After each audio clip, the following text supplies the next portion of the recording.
Shalom semua, puji Tuhan. Hari ini hari yang ke-9 berakar dalam firman.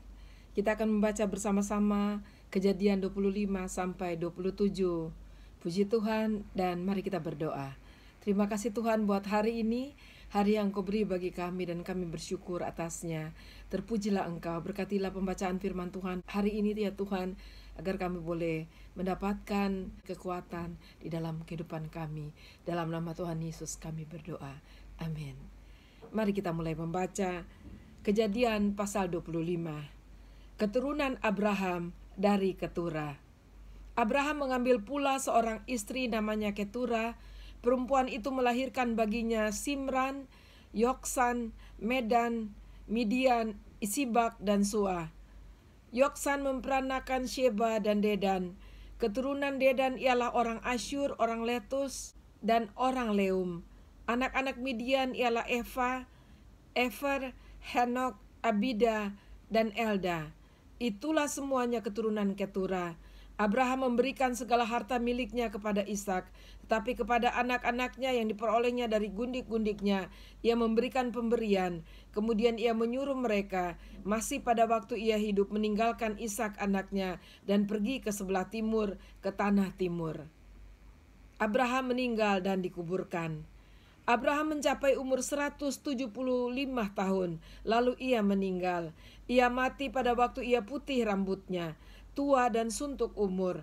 Maka ia dikumpulkan kepada kaum leluhurnya, dan anak-anaknya Ishak dan Ismail menguburkan dia dalam gua Makpela di padang Efron bin Sohar orang Het itu, padang yang letaknya di sebelah timur Mamre, yang telah dibeli Abraham dari Bani Het.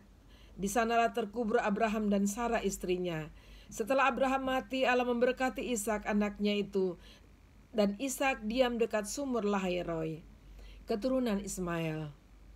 Inilah keturunan Ismail anak Abraham yang telah dilahirkan baginya oleh Hagar, perempuan Mesir hamba Sarah itu. Inilah nama anak-anak Ismail, disebutkan menurut urutan lahirnya. Nebayot anak sulung Ismail, selanjutnya Kedar, Adel, Mibsam, Misima, Duma, Masa, Hadad, Tema, Yetur, Nafis, dan Ketma. Itulah anak-anak Ismail, dan itulah nama-nama mereka menurut kampung mereka dan menurut perkemahan mereka, 12 orang raja, masing-masing dengan sukunya. Umur Ismail ialah 137 tahun. Sesudah itu ia meninggal. Ia mati dan dikumpulkan kepada kaum leluhurnya. Mereka itu mendiami daerah dari Havila sampai Syur, yang letaknya di sebelah timur Mesir ke arah Asyur. Mereka menetap berhadapan dengan semua saudara mereka, Esau dan Yakub. Inilah riwayat keturunan Ishak anak Abraham. Abraham memperanakan Ishak, dan Ishak berumur 40 tahun ketika Ribka anak Betuel orang Aram dari Padan Aram, saudara perempuan Laban orang Aram itu, diambilnya menjadi istrinya. Berdoalah Ishak kepada Tuhan untuk istrinya, sebab istrinya itu mandul. Tuhan mengabulkan doanya sehingga Ribka istrinya itu mengandung. Tetapi anak-anaknya bertolak-tolakan di dalam rahimnya, dan ia berkata, "Jika demikian halnya, mengapa aku hidup?" Dan ia pergi meminta petunjuk kepada Tuhan. Firman Tuhan kepadanya, "Dua bangsa ada dalam kandunganmu, dan dua suku bangsa akan berpencar diri dalam rahimmu. Suku bangsa yang satu akan lebih kuat dari yang lain, dan anak yang tua akan menjadi hamba kepada anak yang muda." Setelah genap harinya untuk bersalin, memang anak kembar yang di dalam kandungannya. Keluarlah yang pertama, warnanya merah, seluruh tubuhnya seperti jubah berbulu, sebab itu ia dinamai Esau. Sesudah itu keluarlah adiknya, tangannya memegang tumit Esau, sebab itu ia dinamai Yakub. Ishak berumur 60 tahun pada waktu mereka lahir. Lalu bertambah besarlah kedua anak itu. Esau menjadi seorang yang pandai berburu, seorang yang suka tinggal di padang. Tetapi Yakub adalah seorang yang tenang, yang suka tinggal di kemah. Ishak sayang kepada Esau, sebab ia suka makan daging buruan. Tetapi Ribka kasih kepada Yakub. Pada suatu kali, Yakub sedang memasak sesuatu. Lalu datanglah Esau dengan lelah dari padang. Kata Esau kepada Yakub, Berikanlah kiranya aku menghirup sedikit dari yang merah-merah itu, karena aku lelah. Itulah sebabnya namanya disebutkan Edom. Tetapi kata Yakub, jualah dahulu kepadaku hak kesulunganmu. Sahut Esau, sebentar lagi aku akan mati. Apakah gunanya bagiku hak kesulungan itu? Kata Yakub, bersumpahlah dahulu kepadaku. Maka bersumpahlah ia kepada Yakub, dan dijuallah hak kesulungannya kepadanya. Lalu Yakub memberikan roti dan masakan kacang merah itu kepada Esau.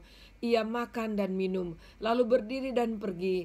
Demikianlah Esau memandang ringan hak kesulungan itu. Pasal 26. Ishak di negeri orang Filistin. Maka timbullah kelaparan di negeri itu. Ini bukan kelaparan yang pertama yang telah terjadi dalam zaman Abraham. Sebab itu Ishak pergi ke Gerar kepada Abimelek, raja orang Filistin. Lalu Tuhan menampakkan diri kepadanya serta berfirman, janganlah pergi ke Mesir, diamlah di negeri yang akan kukatakan kepadamu. Tinggallah di negeri ini sebagai orang asing, maka aku akan menyertai engkau dan memberkati engkau. Sebab kepadamulah dan kepada keturunanmu akan kuberikan seluruh negeri ini, dan aku akan menepati sumpah yang telah kuikrarkan kepada Abraham ayahmu. Aku akan membuat banyak keturunanmu seperti bintang di langit. Aku akan memberikan kepada keturunanmu seluruh negeri ini, dan oleh keturunanmu semua bangsa di bumi akan mendapat berkat. Karena Abraham telah mendengarkan firmanku dan memelihara kewajibannya kepadaku, yaitu segala perintah, ketetapan dan hukumku. Jadi tinggallah Ishak di Gerar. Ketika orang-orang di tempat itu bertanya tentang istrinya, berkatalah ia, dia saudaraku, sebab ia takut mengatakan ia istriku, karena pikirnya, jangan-jangan aku dibunuh oleh penduduk tempat ini karena Ribka, sebab elok parasnya. Setelah beberapa lama ia ada di sana, pada suatu kali menjenguklah Abimelek, raja orang Filistin itu dari jendela. Maka dilihatnya Ishak sedang bercumbu-cumbuan dengan Ribka istrinya. Lalu Abimelek memanggil Ishak dan berkata, sesungguhnya dia istrimu. Masakan engkau berkata dia saudaraku? Jawab Ishak kepadanya, karena pikirku jangan-jangan aku mati karena dia. Tapi Abimelek berkata, apakah juga yang telah kau perbuat ini terhadap kami? Mudah sekali terjadi. Salah seorang dari bangsa ini tidur dengan istrimu, sehingga dengan demikian engkau mendatangkan kesalahan atas kami. Lalu Abimelek memberi perintah kepada seluruh bangsa itu, siapa yang mengganggu orang ini atau istrinya, pastilah ia akan dihukum mati. Maka menaburlah Ishak di tanah itu, dan dalam tahun itu juga ia mendapat hasil 100 kali lipat, sebab ia diberkati Tuhan. Dan orang itu menjadi kaya, bahkan kian lama kian kaya, sehingga ia menjadi sangat kaya. Ia mempunyai kumpulan kambing domba dan lembu sapi serta banyak anak buah, sehingga orang Filistin itu cemburu kepadanya. Segala sumur yang digali dalam zaman Abraham ayahnya oleh hamba-hamba ayahnya itu telah ditutup oleh orang Filistin dan ditimbun dengan tanah. Lalu kata Abimelek kepada Ishak, pergilah dari tengah-tengah kami, sebab engkau telah menjadi jauh lebih berkuasa daripada kami. Jadi pergilah Ishak dari situ dan berkemahlah ia di lembah Gerar, dan ia menetap di situ. Kemudian Ishak menggali kembali sumur-sumur yang digali dalam zaman Abraham ayahnya dan yang telah ditutup oleh orang Filistin sesudah Abraham mati. Disebutkannya lah nama sumur-sumur itu menurut nama-nama yang telah diberikan oleh ayahnya. Ketika hamba-hamba Ishak menggali di lembah itu, mereka mendapati di situ mata air yang berbual-bual airnya. Lalu bertengkarlah para gembala Gerar dengan para gembala Ishak. Kata mereka, air ini kepunyaan kami. Dan Ishak menamai sumur itu Esek, karena mereka bertengkar dengan dia di sana. Kemudian mereka menggali sumur lain, dan mereka bertengkar juga tentang itu. Maka Ishak menamai sumur itu Sitna. Ia pindah dari situ dan menggali sumur yang lain lagi. Tetapi tentang sumur ini, mereka tidak bertengkar. Sumur ini dinamainya Rehobot, dan ia berkata, sekarang Tuhan telah memberikan kelonggaran kepada kita, sehingga kita dapat beranak cucu di negeri ini. Dari situ ia pergi ke Beersheba. Lalu pada malam itu Tuhan menampakkan diri kepadanya serta berfirman, Akulah Allah ayahmu Abraham, janganlah takut, sebab aku menyertai engkau. Aku akan memberkati engkau dan membuat banyak keturunanmu karena Abraham, hambaku itu." Sesudah itu, Ishak mendirikan mezbah di situ dan memanggil nama Tuhan. Ia memasang kemahnya di situ, lalu hamba-hambanya menggali sumur di situ. Datanglah Abimelek dari Gerar mendapatkannya bersama-sama dengan Ahuzat, sahabatnya, dan Pikol, kepala pasukannya. Tetapi kata Ishak kepada mereka, "Mengapa kamu datang mendapatkan aku? Bukankah kamu benci kepadaku dan telah menyuruh aku keluar dari tanahmu?" Jawab mereka, "Kami telah melihat sendiri bahwa Tuhan menyertai engkau. Sebab itu kami berkata, baiklah kita mengadakan sumpah setia antara kami dan engkau. Dan baiklah kami mengikat perjanjian dengan engkau, bahwa engkau tidak akan berbuat jahat kepada kami, seperti kami tidak mengganggu engkau. Dan seperti kami semata-mata berbuat baik kepadamu dan membiarkan engkau pergi dengan damai. Bukankah engkau sekarang yang diberkati Tuhan?" Kemudian Ishak mengadakan perjamuan bagi mereka, lalu mereka makan dan minum. Keesokan harinya pagi-pagi bersumpah-sumpahanlah mereka. Kemudian Ishak melepas mereka dan mereka meninggalkan dia dengan damai. Pada hari itu datanglah hamba-hamba Ishak memberitahukan kepadanya tentang sumur yang telah digali mereka, serta berkata kepadanya, "Kami telah mendapat air." Lalu dinamainya lah sumur itu Sheba. Sebab itu nama kota itu adalah Beersheba sampai sekarang. Ketika Esau telah berumur 40 tahun, ia mengambil Yudit anak Beri orang Het dan Basnat anak Elon orang Het menjadi istrinya. Kedua perempuan itu menimbulkan kepedihan hati bagi Ishak dan bagi Ribka. Pasal 27. Yakub diberkati Ishak sebagai anak sulung. Ketika Ishak sudah tua dan matanya telah kabur, sehingga ia tidak dapat melihat lagi, dipanggilnyalah Esau anak sulungnya serta berkata kepadanya, "Anakku." Sahut Esau, "Iya Bapa." Berkatalah Ishak, "Lihat, aku sudah tua, aku tidak tahu bila hari kematianku. Maka sekarang ambillah senjatamu, tabung panah dan busurmu, pergilah ke padang dan burulah bagiku seekor binatang. Olahlah bagiku makanan yang enak seperti yang ku gemari. Sesudah itu bawalah kepadaku supaya ku makan, agar aku memberkati engkau sebelum aku mati." Tetapi Ribka mendengarkannya. Ketika Ishak berkata kepada Esau anaknya, setelah Esau pergi ke padang memburu seekor binatang untuk dibawanya kepada ayahnya, berkatalah Ribka kepada Yakub anaknya, "Telah ku dengar ayahmu berkata kepada Esau kakakmu, bawalah bagiku seekor binatang buruan dan olahlah bagiku makanan yang enak supaya aku makan dan supaya aku memberkati engkau di hadapan Tuhan sebelum aku mati. Maka sekarang anakku, dengarkanlah perkataanku seperti yang kuperintahkan kepadamu. Pergilah ke tempat kambing domba kita, ambillah dari sana 2 anak kambing yang baik, maka aku akan mengolahnya menjadi makanan yang enak bagi ayahmu seperti yang digemarinya. Bawalah itu kepada ayahmu supaya dimakannya agar dia memberkati engkau sebelum ia mati." Lalu kata Yakub kepada Ribka ibunya, "Tetapi Esau kakakku adalah seorang yang berbulu badannya, sedang aku ini kulit-kulicin. Mungkin ayahku akan meraba aku, maka nanti ia akan menyangka bahwa aku mau memperolok-olokkan dia. Dengan demikian aku akan mendatangkan kutuk atas diriku dan bukan berkat." Tetapi ibunya berkata kepadanya, "Akulah yang menanggung kutuk itu anakku. Dengarkan saja perkataanku, pergilah, ambil kambing-kambing itu." Lalu ia pergi mengambil kambing-kambing itu dan membawanya kepada ibunya. Sesudah itu ibunya mengolah makanan yang enak seperti yang digemari ayahnya. Kemudian Ribka mengambil pakaian yang indah kepunyaan Esau anak sulungnya, pakaian yang disimpannya di rumah, lalu disuruhnya lah dikenakan oleh Yakub anak bungsunya. Dan kulit anak kambing itu dipalutkannya pada kedua tangan Yakub dan pada lehernya yang licin itu. Lalu ia memberikan makanan yang enak dan roti yang telah diolahnya itu kepada Yakub anaknya.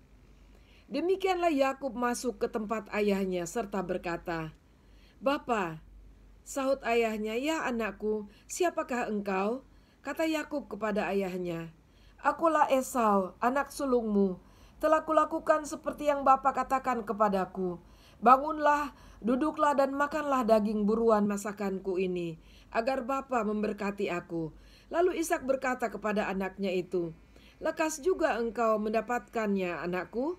Jawabnya, "Karena Tuhan Allahmu membuat aku mencapai tujuanku." Lalu kata Ishak kepada Yakub, "Datanglah mendekat, anakku, supaya aku meraba engkau, apakah engkau ini anakku Esau atau bukan." Maka Yakub mendekati Ishak ayahnya, dan ayahnya itu merabanya serta berkata, "Kalau suara-suara Yakub, kalau tangan-tangan Esau." Jadi Ishak tidak mengenal dia, karena tangannya berbulu seperti tangan Esau kakaknya. Ishak hendak memberkati dia, tetapi ia masih bertanya, "Benarkah engkau ini anakku Esau?" Jawabnya, "Iya." Lalu berkatalah Ishak, "Dekatkanlah makanan itu kepadaku, supaya aku makan daging buruan masakan anakku, agar aku memberkati engkau." Jadi didekatkannya lah makanan itu kepada ayahnya, lalu ia makan. Dibawanya juga anggur kepadanya, lalu ia minum. Berkatalah Ishak kepadanya, Datanglah dekat-dekat dan ciumlah aku, anakku." Lalu datanglah Yakub dekat-dekat dan diciumnyalah ayahnya. Ketika Ishak mencium bau pakaian Yakub, diberkatinyalah dia, katanya, "Sesungguhnya bau anakku adalah sebagai bau padang yang diberkati Tuhan. Allah akan memberikan kepadamu embun dari langit, dan tanah-tanah gemuk di bumi, dan gandum serta anggur berlimpah-limpah. Bangsa-bangsa akan takluk kepadamu, dan suku-suku bangsa akan sujud kepadamu. Jadilah tuan atas saudara-saudaramu, dan anak-anak ibumu akan sujud kepadamu. Siapa yang mengutuk engkau, terkutuklah ia, dan siapa yang memberkati engkau, diberkatilah ia." Setelah Ishak selesai memberkati Yakub, dan baru saja Yakub keluar meninggalkan Ishak ayahnya, pulanglah Esau kakaknya dari berburu. Ia juga menyediakan makanan yang enak, lalu membawanya kepada ayahnya. Katanya kepada ayahnya, "Bapa, bangunlah dan makan daging buruan masakan anakmu, agar engkau memberkati aku." Tetapi kata Ishak ayahnya kepadanya, "Siapakah engkau ini?" Sahutnya, "Akulah anakmu, anak sulungmu Esau." Lalu terkejutlah Ishak dengan sangat serta berkata, "Siapakah gerangan dia yang memburu binatang itu dan yang telah membawanya kepadaku? Aku telah memakan semuanya sebelum engkau datang, dan telah memberkati dia, dan dia akan tetap orang yang diberkati."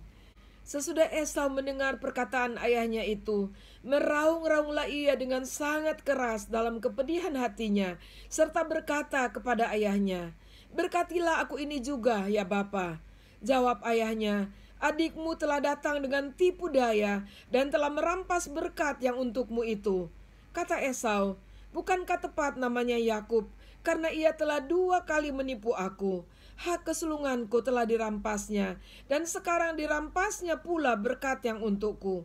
Lalu katanya, "Apakah Bapa tidak mempunyai berkat lain bagiku?"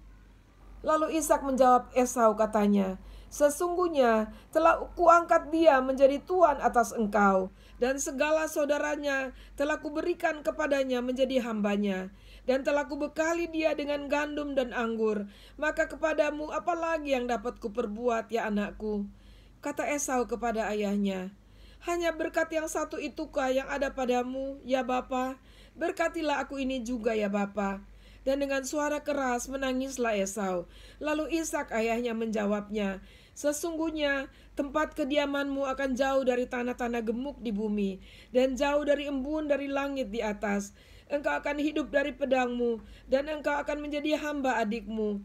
Tetapi akan terjadi kelak, apabila engkau berusaha sungguh-sungguh, maka engkau akan melemparkan kuk itu dari tengkukmu." Yakub lari ke Mesopotamia. Esau menaruh dendam kepada Yakub karena berkat yang telah diberikan oleh ayahnya kepadanya. Lalu ia berkata kepada dirinya sendiri, "Hari-hari berkabung karena kematian ayahku itu tidak akan lama lagi. Pada waktu itulah Yakub adikku akan kubunuh." Ketika diberitahukan perkataan Esau anak sulungnya itu kepada Ribka, maka disuruhnyalah memanggil Yakub anak bungsunya, lalu berkata kepadanya, "Esau kakakmu bermaksud membalas dendam membunuh engkau."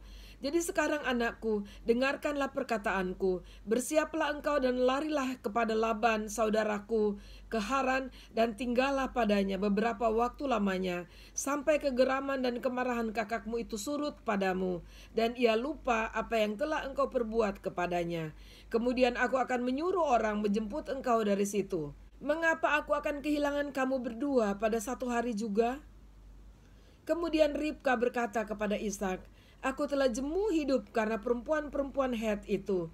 Jikalau Yakub juga mengambil seorang istri dari antara perempuan negeri ini, semacam perempuan Het itu, apa gunanya aku hidup lagi? Saudara, demikianlah pembacaan firman kita pada hari ini. Kita melihat keberlangsungan janji Tuhan kepada keturunan Abraham, yaitu kepada Ishak, dan pada akhirnya kita akan terus melihat kepada Yakub anaknya. Walaupun terjadi seperti persoalan dengan kakak beradik ini, saudara kembar ini, tetapi kita melihat bahwa Tuhan juga selalu memberi harapan kepada orang-orang yang sepertinya kalah dalam kehidupan rohaninya, seperti Esau. Tapi ada janji firman Tuhan, walaupun dia mendapatkan akibat dari kelalaiannya, tetapi Tuhan juga memberikan harapan, yaitu di perkataan Ishak pada akhirnya dikatakan, apabila engkau berusaha sungguh-sungguh, maka engkau akan melemparkan kuk itu dari tengkukmu. Selalu ada cara untuk kita bisa dibebaskan. Dan secara khusus kita sudah hidup dalam zaman anugerah di dalam Tuhan Yesus. Kita mendapatkan anugerah dari Yesus Kristus untuk kita dibebaskan dari segala kutuk. Sebab itu siapapun kita, kalau kita mau datang dan bertobat hidup sungguh-sungguh di dalam Tuhan, kita pasti akan menerima kelepasan dan berkat Tuhan kembali atas hidup kita. Haleluya. Mari kita berdoa. Terima kasih Tuhan buat firman-Mu pada hari ini. Tuhan berkatilah kami agar kami boleh mendapatkan sesuatu dari Engkau, sehingga kami boleh hidup di dalam Engkau, bagi Engkau, dan menyenangkan hati-Mu. Terpujilah Engkau, dalam nama Tuhan Yesus kami berdoa. Amin. Puji Tuhan. Sampai jumpa besok. Tuhan Yesus memberkati.